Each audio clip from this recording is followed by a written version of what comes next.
Mr. Peppy in the house. What's up, buddy? Dude, you looking good, bud. Got the t-shirt on today. It says unbelievable. Well, and you have the Chasin Birdies OG t-shirt that nobody even knows that is out, but it looks good, man. It's nice to wear the logo out, start seeing the logo more.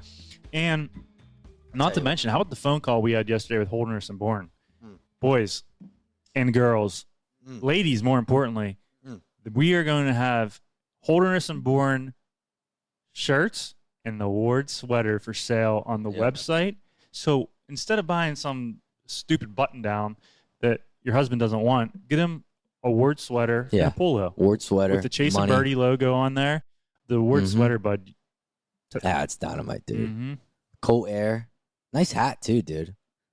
Gee whiz. Parker put a Sharpie to that one, huh? Speaking of Sharpies, I'm tired of my Sharpie running out of ink.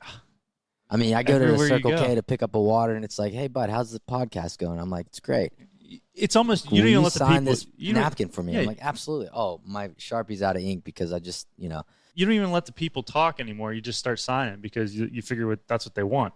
It's a good cause, man. Yeah. It's a good cause. So we're here, and we just came from Nemacolin. We did a nice little 2-day interview with Neil Walker, which will be coming out soon. A video with Neil Walker, and there are some good laughs in there. And again, Nemacolin, how good are the greens at Nemacolin? Oh, dude, the course was great. Both courses were great. And you had a mid-am qualifier 2 days later. How'd that go? But I was grooving there through 7. I playing Mystic Rock at Nemacolin. I get through the first, 4 holes even par. Stick it to 2.5 feet on 5. Miss it for birdie. Leave it in the lip on 6 for birdie. Bogey 7, birdie 8. So I'm even par through 9. And in my mind, I'm like, hey, all you got to do is get a couple birdies under the belt, and you might have a chance to do this. So step up on 9 after I thought this in my head. Hook it left, water, double. Get on 10. Okay, I'm 2 over. Well, let me just try to get a birdie, something. Pull it left over to bunker, hazard, double. Hit a great drive on 11. Didn't even think about going in the hazard, but naturally it was in the hazard, so bogey. And then the next hole, 12, the par 3 with 2 greens. One was 175 yards. The other one was 148. Which there's a lake splitting them. My ball, I hit the worst shot of the day. I go on the second green, which, by the way, you can't play it off the second green. Take a drop, dunk it in the water, drop it, make double. So, anyways, shoot 79. I was a far cry away from 12 shots. Yeah, and the thing of it is, though, like, you look back on that round, or maybe you look back, you listeners, on a round that you've recently played, and you think to yourself, well, how could I have made up 10 shots in a round, which sounds like a lot. But in my mind, my 10 shots that I could make up came down really to 4 swings. Well, bud, that's what I tell my buddies all the time. It's a life lesson from my mother early on. If you can just play the 4 par 3s at even par, you're ahead of the game. That's number 1. Okay. Number 2, Rotella. This is prime Rotella. Take your triples, turn them into a bogey. There's 2 shots. Yeah. Take your doubles, turn them into a bogey. There's 1. Yeah. I mean, right. It's just small little mistakes that you make that magnify your total score. So, but I feel a little bit better about my golf game since the last time. Yeah. I know you feel a little bit better about your golf game.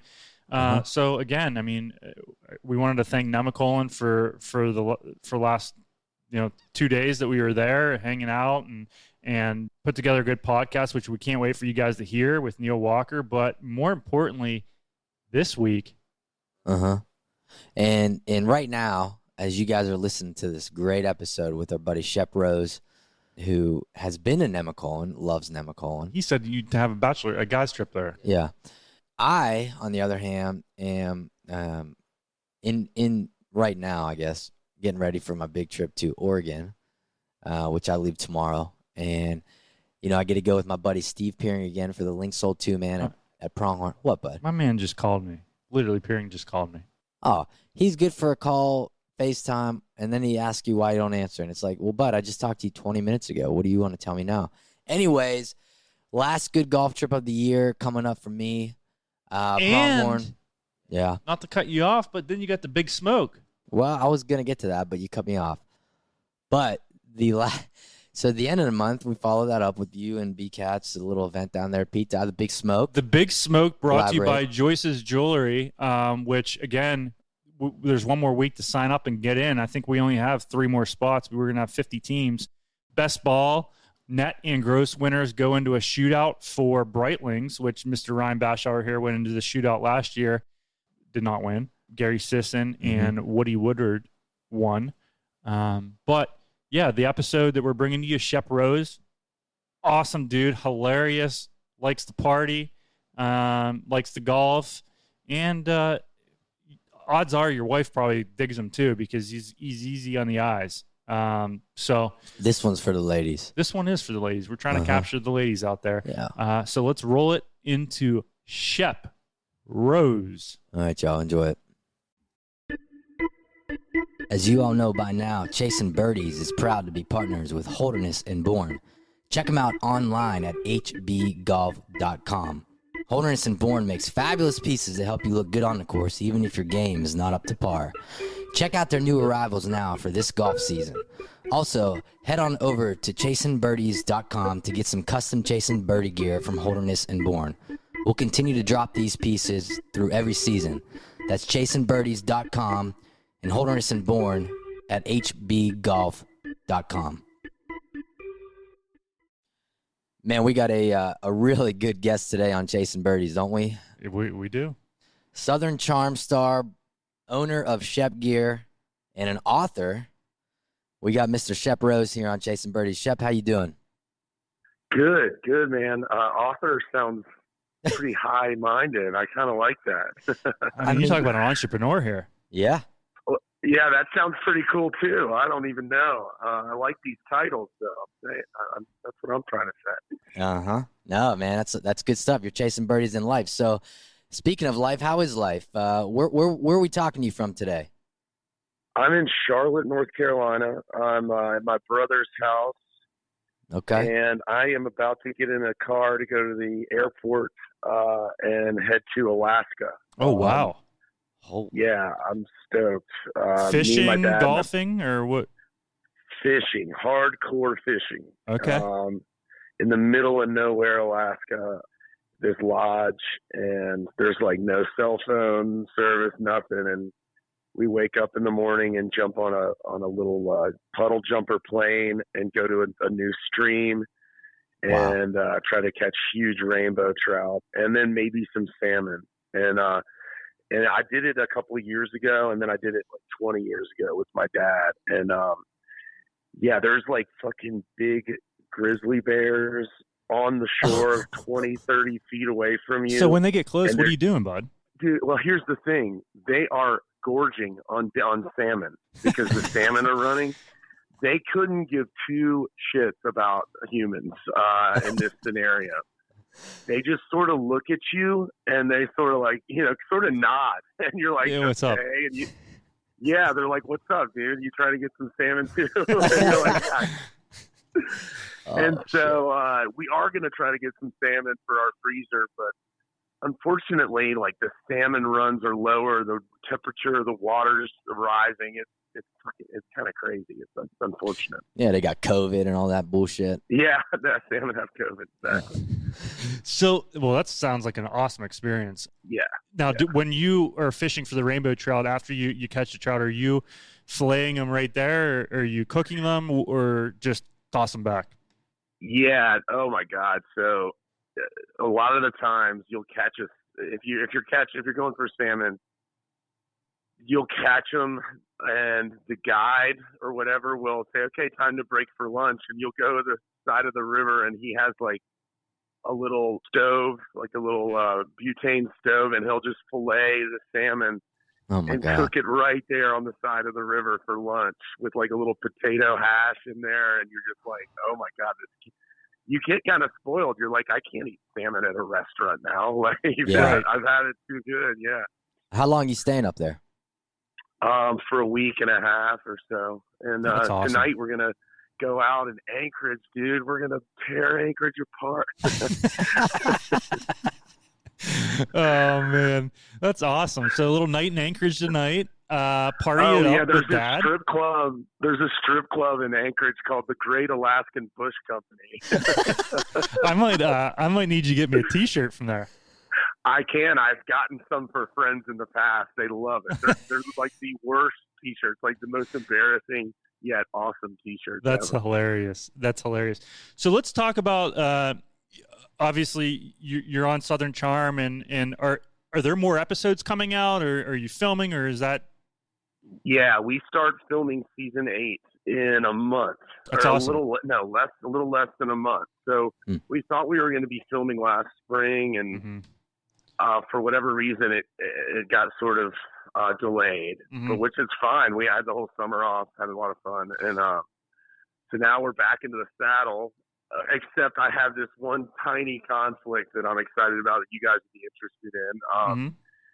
Travis Matthew are friends of mine, and they were like, "Hey, we want you to come and play in this golf tournament in Huntington Beach, where with a bunch of surfers. This guy Josh Kerr is a pro surfer who I've admired for a long time, and so they have a little surfing competition at Huntington Beach Pier, and then we all go play like a celebrity sort of golf tournament with surfers. I'm a surfer. Like this is like a dream come true for you, right? Yeah. This is so cool. So that's next month. That's in September, like 16th, 17th. So it's gonna be a tiny conflict, but they're usually pretty cool. Like if you had something planned ahead of time, they're like, yeah, go ahead and do your thing. So I'm really excited about that. Well, that's awesome. So then let's just get into the golf. I mean, how long have you been playing? I know that you love it. I mean, we have mutual friend Nick Martini, and I've seen you running around with him and you guys posting about on the golf course, and it looks like you're playing some pretty good spots too. Oh my God, dude, I'm a lucky guy. But yeah, I mean, so Nick has been so good to us, by the way. Shout out to Bettinardi, big time. He reached, well, I'll tell you about my golf history, but he reached out to me a while back and was like, fan of the show, me and my girlfriend, and, we'll see that you're a golfer. And so I was up in Chicago, and he was like, why don't you come into the lab and we'll get you fitted for a putter. And so good. And then we went to a Cubs game and got hammered. And then I ended up playing with Sam Bettinardi at Butler National and all this stuff. And so we've just kept it. And then they had like a little group over to Pinehurst and were kind enough to invite me. So anyway, it's been really cool. But golf started for me. My family is a huge golf family. So my great grandfather was the 2-time NCAA champion at Yale. Wow. And my great aunt was the U.S. amateur champion. Oh my God. So that's my mom's side. They're huge into golf, incredible. As you can imagine. Yeah, pretty cool. Grew up going to Linville, North Carolina, which is where I just came from. It's an old Donald Ross course in the mountains of North Carolina. Fantastic spot. It is awesome, and it's so chill. And in the summer times, I go up there. Well, I mean, I'm from Hilton Head, which is a big golf place, but strangely enough, I didn't play a ton of golf. I mean, I was talking to someone a while back, guys, and I was like, golf wasn't cool when I was growing up. Like Tiger Woods, I'm not Mr. Tiger super fan, but I recognize what he did to the sport, which has made it cool. He made it cool. I mean, I remember being in middle school and like nobody played golf. Like that wasn't what anybody did. I played basketball, baseball, but I didn't play golf. But in the summertime, we're up there in Linville, me and my cousin, and we just started banging a ton of golf balls. And I was probably like 11, 12, 13. And started playing like, 3 rounds a day, 54 holes a day or something. Awesome. Yeah. And, you suck. And then you're like, oh, wait, I'm not that bad. And then you're like, oh, at least I know how to hit.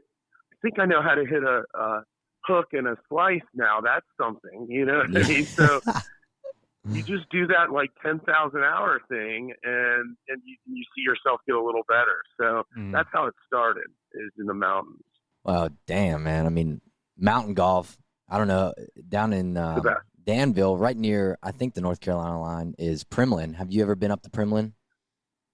Danville's in Virginia. Yeah, it's right. Yeah, exactly. And Primlin's mountain golf course, it's incredible. Oh, it's the Greenbrier too. I mean, the Greenbrier is the same. Mm-hmm. The views. I mean, it's incredible. And let's take it into Nemacolin, which you've been. We're here now recording this, but we're at Nemacolin right now. This spot's incredible. Oh. Please give everyone at the Nemacolin my best. What a great spot that is. Like, so I had just come from Pinehurst like a few weeks prior to that, and no offense to Pinehurst, but I was like, why wouldn't you bring a big group of guys here? You know, of course Pinehurst has like 20 golf courses, but and one strip club. That's right. But I think Nemacolin would be a great spot to bring, like, 12 guys, and there's a casino. You can go off-roading. You can shoot guns. Mm-hmm. You can do all this cool things. It's just a big adult playground. And I really, really was impressed by their golf course. And you really don't see anybody either. That's the crazy thing. Yeah. Like you got the place to yourself. Yeah, the golf courses are wide open. And I mean, Shepherd Rock, the back nine of Shepherd Rock is my favorite 9 holes out of the 4 9 holes. I just think it's beautiful. Some people disagree, but yeah, it's an incredible spot. There's so much to do here. Like you said, why wouldn't you want to bring some buddies here and hang out? I mean, I smoke cigars left and right. Their cigar bar is incredible here. Yeah. Yeah, I mean, I'm kind of still bitter about because I was up like $2,000 after the first night and just gave it all back plus another $1,000. That's typical of those freaking casinos. Yeah, do not linger around a casino. Especially if you've been drinking and playing golf all day, you will be a dumbass. It's pretty much guaranteed. So I saw that you were down at the PGA Championship. Actually, a good friend of ours is Melanie Collins, and I saw. What was it like down there? I mean, how hard was the setup?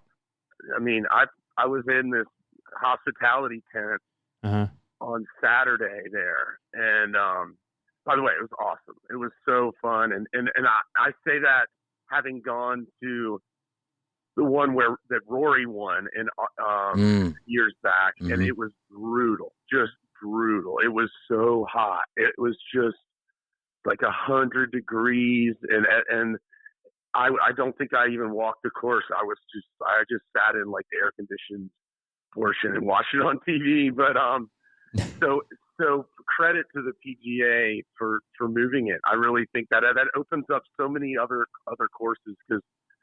I mean, think about, was it next year's Southern Hills in Tulsa or something? Mm-hmm.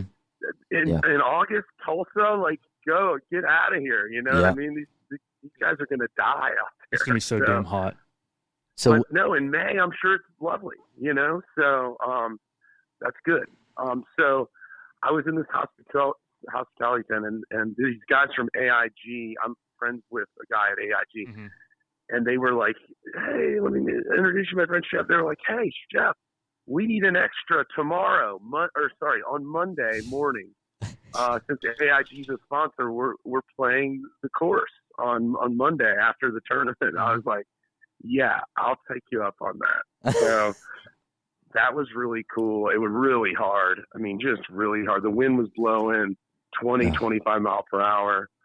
And you think, my takeaway is this, you think downwind, okay, I got this, you know, but try holding a green with a straight downwind, 25 mile per hour downwind on these like tabletop greens that are firm, and you're just like, how do I do that? If you can't, they're over the back every time. So such a big respect for these pros, man. Well, that's what people do. Your average golfer does not realize that downwind is actually a little harder than into the wind. The ball doesn't fly sometimes. If you get it too high up in the air downwind, it sometimes does not fly as far as you think it's going to fly. And holding the green, if it's a firm, there's a lot of variables downwind. Yeah. And people don't understand that. So agreed. So I shot a 91, a nifty little 91. Hey. And whatever. I was just so happy to be out there. That was cool. What is your handicap right now? It's a 7.2. Okay. Yeah. All right. That's about And, You could be on my team. Yeah, you probably don't want me. I'm just really streaky, so I don't know. So, but I got a new swing. I'm excited about it. I was being too. I'm 6'4", and so I was my teacher. I'm a member at Bulls Bay in Charleston. Oh, yeah. It's a great track. Yeah, and shout out to Greg Boyette, the head pro there. I was bending my knees too much and taking my club too far on the inside. He's like, "What are you doing?" He's like, "You're 6'4". He's like, "Stand up straighter," and almost do like Bubba Watson. You know how he kind of goes, like a pendulum around his body. He's like, "That's how you get power, and that's how you should be swinging." He's like, "You're making yourself shorter, and you shouldn't do that." So, anyway, that's my new swing thought, and it's going to take some getting used to. Yeah. Swing changes. I just said that earlier. I mean, I was in the process of changing my grip, and my handicap, is, dude, I'm fucking playing so bad right now. It's not even fun, but it is What is fun. your handicap? Well, okay. If you go on Gin, my handicap's a 0, or like plus 0.9. But yeah, I would say right now I'm probably playing like at a good, I would say a 4, 5, 6, 7, 8. I don't know. What was your grip? What is your grip? Stronger or yeah. weaker? So my left hand was really strong. And so I was out in Vail. I spent 3 weeks out in Vail this summer, and went to Larry Rinker at Red Sky Ranch. And he's like, dude, everything else is fine. He said, but your grip's your Achilles heel. And he's like, you need to work on that, or else you're just going to struggle with your same problems left and right. So I just been working on it. Played in the West Virginia State Amateur, missed the cut, and played in club championship at my club down here in West Virginia. Played terrible. Shot 82 first day. So it's just, that's what I just told Pep. It's like just taking a pendulum or a drumstick and just beating yourself in the head whenever you're struggling with golf, because it's just taxing, man. But you know what? At the end of the day, I love the golf. I love getting out there with my buddies, listening to music, throwing some beers back, having some fun, and that's really what it's all about. And speaking about having fun on a golf course, you played in was it BMW Celebrity Pro-Am a couple years ago? Yes. Oh my God, dude. I love that tournament. Yeah. Tell us a little bit about that. Yeah. So, it's in Greenville. It's the Corn Ferry. It's an actual, the tour event. And, somebody reached out to me there after this was 3.5 years ago. And, said, would you be interested? I was like, yeah, I would, if my schedule allows it. So I went there not knowing what was going on. And, go in the lobby, and there's like all these athletes and celebrities. I mean, like Aaron Rodgers was there at the time, and that was cool. And, so I was like, kind of tiptoeing around, reading the room and whatnot. And, then I got paired with Max Homa. Oh, wow. which I didn't know who the hell that was. So we get to the first tee, and we just click immediately, just start goofing on each other, laughing, and have a great time out there. And like I turned to him, I was like, if I make this, it's a steak dinner. And it was like a 20-foot putt, and he goes, I'm not buying you a steak dinner. I go, okay, lasagna. How about lasagna? He goes, you got it. And I sunk the putt. So to this day, I'll text him and be like, lasagna, baby. So did he buy you lasagna? No, he never did. That's why I still hold that over his head. I think he can afford the steak at this point, though, Oh, man. But so after the round, I kind of got his backstory from him. He went to Cal and was like a very accomplished amateur golfer. And things, golf is crazy, as you guys know. Like, things didn't exactly materialize the way they did for Justin Thomas, Jordan Spieth, some of his contemporaries. And, he was struggling a little bit, but he's so talented with his irons. And I was just like, God, this guy. And he, he had the pedigree. He was an NCAA. I think he won the NCAA one year. So anyway, yes, and Walker Cup and all that stuff. So, so guess who else went to Cal? Aaron Rodgers. So he and Aaron I guess were friends before that. But so after like night 1, night 2, I'm like, what are you doing tonight? He's like, well, Aaron and his crew are going out, and I am too. Why don't you meet us after? Let me talk to them and see if that's okay. Because Aaron's a pretty private guy, Mm-hmm. and doesn't want a bunch of BS running around him, which I understand. It's probably why he's so great at what he does. He's True. not Johnny Manziel. He's Aaron Rodgers.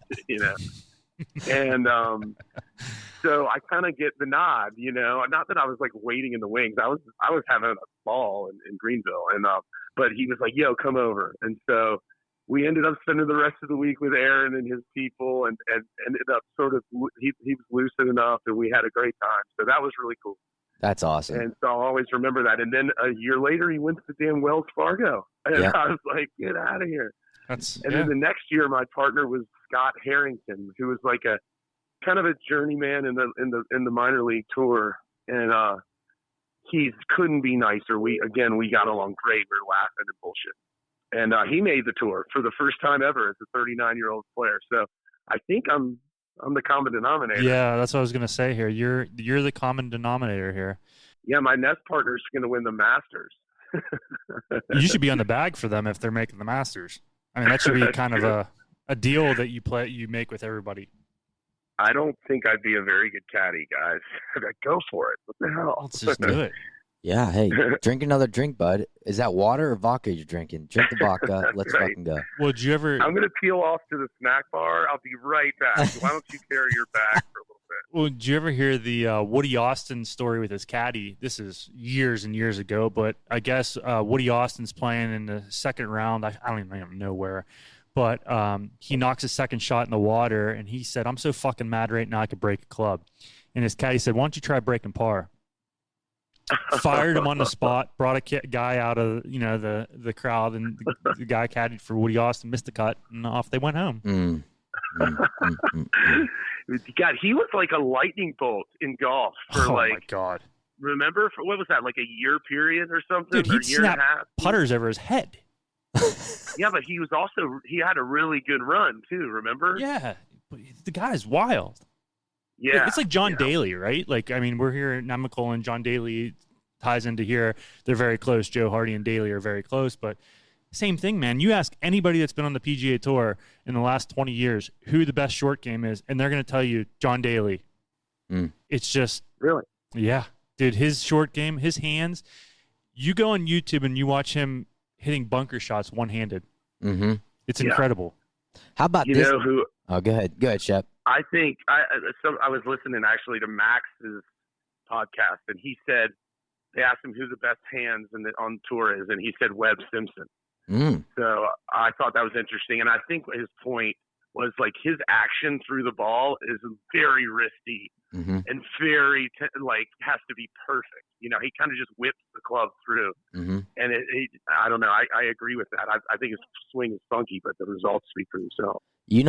I read this stat, and I don't know it specifically if this is 100% accurate in terms of it's 100% accurate because I read it, but I don't know the stats to it. But Colin Morikawa is more accurate with his 6-iron. Actually, my buddy was just telling me this. He's more accurate with his 6-iron than the top number of pros are with their wedge from 130 yards. I mean, my God. That's stupid. That's awesome.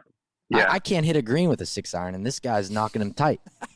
I mean, so he's pretty awesome, dude. I mean, this guy. I mean, that British Open final round, you were just waiting for something, and he just was like, "Nah, dude, I'm not going to hit one bad shot." He got up and down on I forget the hole. He missed the green right in the thing. He went high with his like a flop shot. I mean, what? That was insane. So here's go ahead. Go ahead. No, you go ahead. No.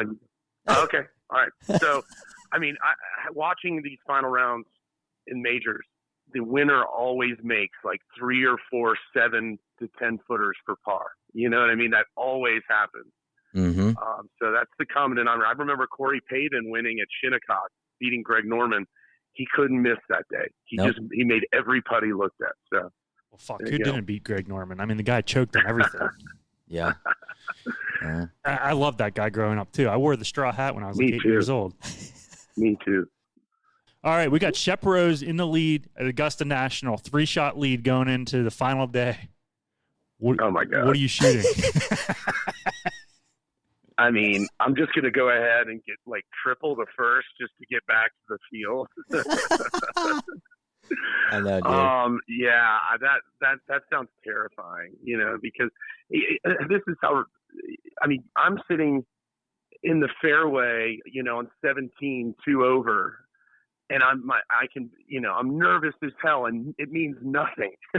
Yeah. I'm with my little brother who just got to fill the cooler, and my cousin, and it means nothing. Like I'm not gonna not have a meal that night, or I'm not gonna lose 150 grand or whatever. Right. And I'm nervous as hell. So God, these guys, dude, you know, like, is it not incredible? Yeah.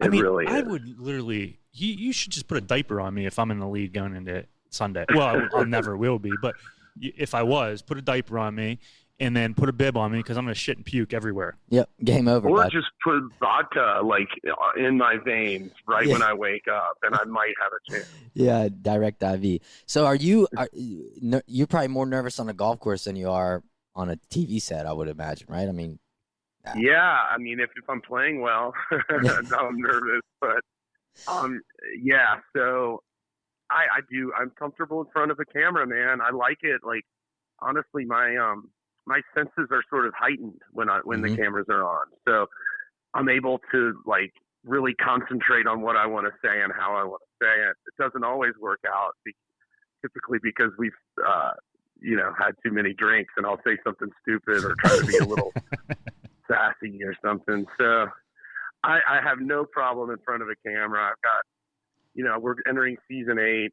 I'd love to keep doing TV in some capacity. I really like it, and it suits me. So got some other ideas I'm working on, some other scripted shows that I'm working on with some writer friends. And so obviously talk is cheap in this biz, but it's exciting to think about what's next, even though I'm going to concentrate on trying to survive another season here soon. So besides golf and fishing, what else do you like to get into when you have some free time? Surfing for sure. Yeah. All over the world if I can. Wow. And, yeah, but fly fishing is just so awesome. And then, I don't know, man, those are the 3 big ones that I like to do. And bowl. I like to bowl. That's a drinking man's I like game. to do what you can do leisurely, like, of course, surfing is a little more intense as far as physical activity is concerned, but dude, I've never surfed, but I could not imagine looking at this wave coming at you, and you got to try, because if you make one mistake when you're on the board, dude, you're fucking toast. Yeah, I mean, that when that wave's coming at you is the moment of truth, and nothing else matters. You got to get on that wave, otherwise, what are you doing out there? Yeah. So, surfing's another 10,000 hour thing. You have to know how to read the ocean, and you got to fail a ton of times before you figure it out. Yep. So I did it growing up in these tiny waves in Hilton Head, but so did Kelly Slater. He was in Cocoa Beach, Florida, not exactly Hawaii or even California, and he's the best that's ever done it. So it's interesting that way. Yeah, man. So I would say Hawaii is probably is that the top spot in the U.S.? Yeah, for sure. Hawaii's badass, dude. I'd love to go back there soon. I've been there a few times, but I just got done watching White Lotus. Have you guys watched that on HBO? No. Oh my God, you got to watch the show. It takes place in Hawaii. So oh my God. It is so funny and so weird. I really liked it. So check it out. White Loaded. Yeah, I'll have to check that one out. All right. This is off topic, but I've been watching on Netflix Cocaine Cowboys. You see that? Yes. Dude, is that not wild? Yeah, I've seen them all. Miami was such a cowboy place back then, man. Crazy. Actually, there's this book called Jackpot, and it's about these guys from South Carolina, my home state, and they started smuggling marijuana from Jamaica and Colombia into the U.S. And instead of stopping in Miami, where everybody was stopping, the heat was a little high there with the DEA and whatnot. they came all the way up the coast to South Carolina, where they knew all the tidal creeks. These are the creeks I grew up on, and the book is fascinating because they're describing places that I grew up, like water skiing, and in the ocean. And they would go to their friends' like plantation back up in the creek with hundreds and hundreds of pounds of marijuana. Oh my God. And unload it, and nobody knew anything about it. It was like this amazing operation until, like all these stories, they got greedy and stupid, and then they got busted. That's always how it happens in life. Yeah. They were chasing birdies then too. Yeah. Yeah. That one last score. What it does, that's like every movie, but apparently it's true. Like, you go in one more dab, and then you get popped. Yep. We're going to roll this last portion of the show into our tap-in segment, Shep, and basically Jonathan here is going to take it away and ask you four or five questions that require your quick one line or whatever, your quick answer, so to speak. Okay. So I'll roll this over to my man right here, and we'll go from there. Let's do it. All right, buddy. All right. Favorite on-course drink? Greyhound, vodka, and grapefruit. Oh, never heard of that. Never heard of that. It's excellent. Well, we might order some Greyhounds today. Mm-hmm. Do it. Best shot or moment you've had on a golf course? I had 2 holes in 1 week, or in a 2-week span. Oh, wow. Wow. Yeah. I had one at Loblolly Pines in Florida. And then 2 weeks later, my sister's getting married, and I'm at the groomsmen outing, and another 7-iron, 170, 2 bounces in. Done. And I was like, this game is easy. What's wrong with the rest of you? And my toast was all about my hole in one. It was really obnoxious. Yeah. It was about you. Yeah, of course. All right. Dream foursome. Can be dead or alive. Huh. Alice Cooper. There you go. He's a big golfer, and I bet he's cool and has some stories. Kelly Slater, because surfing. Mm-hmm. And Obama. Oh. Okay. Yeah, he seems real laid back and chill, and I'd like to hear just what he has to say. Yeah, you don't got to worry about a mask. It's all good, man. Yeah, that's right. All right. Bucket list course to peg it up at.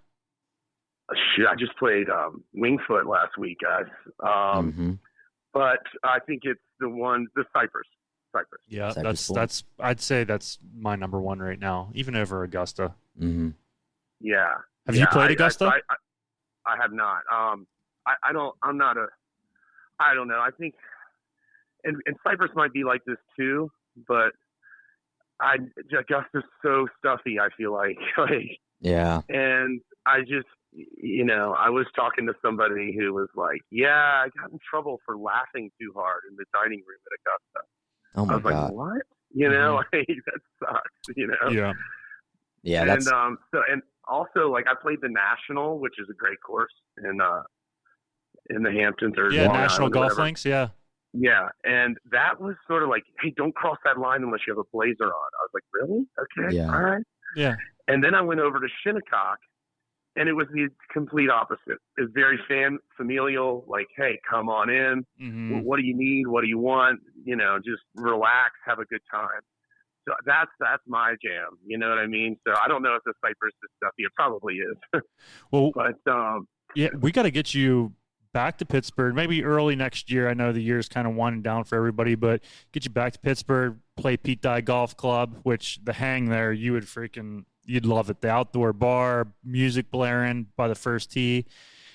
And then we could peg it up over at Oakmont and Fox Chapel and all those courses around here, which obviously that'd be awesome. Yeah, dude. That would be so cool. We'll make it work. And again, we can't thank you enough for coming on and sharing some stories. We hope that you catch a lot of rainbow trout and enjoy your night in Anchorage. Not the too Bush much Company, bush. baby. Yeah, the Bush Company. Awesome, man. Hey, I'd like to augment my foursome. I want maybe Willie Nelson. I heard he plays little golf. He might be a lot of fun to hang out with. Yeah. Birdies and blunts. Yeah, Birdies and Jaybirds. That could be your new podcast name. Yeah. Birdies and blunts. Jaybirds. I love it. That's great. Hey, you guys go off-roading one day and then maybe do some skeet shooting there in Nemacolin and give them my best. All right. We will. Thank you very much, Shep, and enjoy. We'll be in touch, buddy. Thanks, Shep. Enjoy right, Enjoy Alaska, man.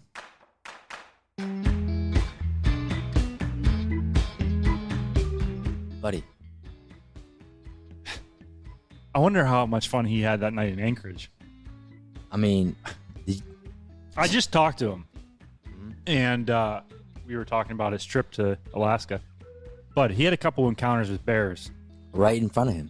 Yeah.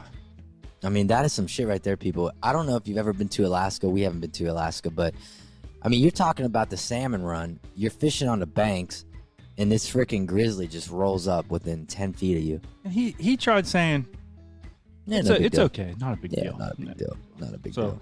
Yeah, he's awesome time. I can't wait to have him up here in April. We're going to play a little golf. I know that you had mentioned the Pete Dye Spring Skins having Shep there. So yeah, we'll see if we have him there. But again, awesome time with him. And I mean, what'd you think, bud? I thought it was an awesome episode, man. I mean, it's great diversity. You know, here at Chasin Birdies, we are not just sticking with one athlete or one sports realm. We are hitting shit from all angles. So we got now the TV scene covered. Yeah. You know, and obviously we're just going to keep tracking on that.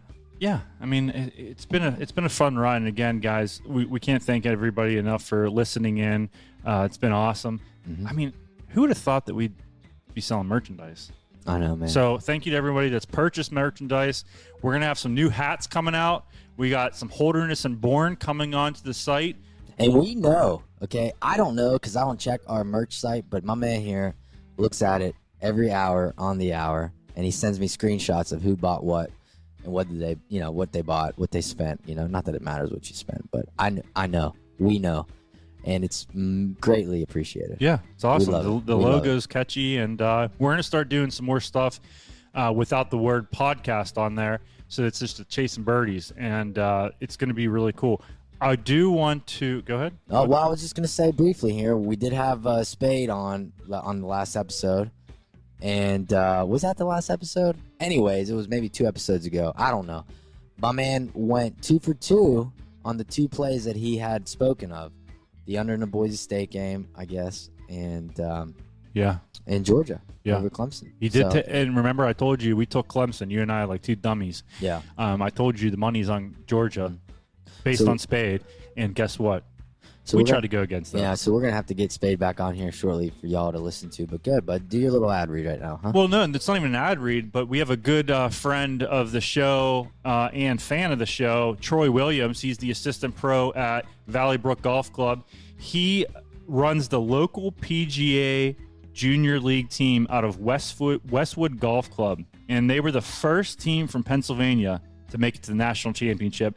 And these are all younger kids, 6 to 10 years old, maybe a little bit older, but they made it to the show, the national championship, which is going to be aired on ESPN in October out in Arizona. So good luck to our friends out there on the junior league team. I know that those little guys will do well, and get them straight, boys. Chasin Birdies. Chase it. Get it. Chase it. So you want to talk about who's coming on our next show? So we got a really genuine guest here. Next episode on Chasin Birdies, the Pittsburgh kid, Neil Walker, former Pirates, Phillies, Yankee, Mets. I mean, whatever, everything. Great guy. We had a hell of a time with him at Nemacolin recently playing some golf, which you will see some photos of that out on the social media handles here shortly. But I'm just glad I don't have to see that stupid black shirt of yours anymore. I mean, that's true. I was so tired of looking at these damn photos of you and me. It's the same freaking clothes. It's like, you don't have a different shirt. I don't have a different shirt. But we just didn't have enough photos in the hopper. So now we're getting some new shit going. It's all fun, man. But yeah, and again, if you guys were interested in the Big Smoke presented by Joyce's Jewelry, send all your inquiries over to Brandon@joycesjewelry.com. Fill that email box up. Fill it up. Even if you want jewelry, that's your guy. Mm-hmm.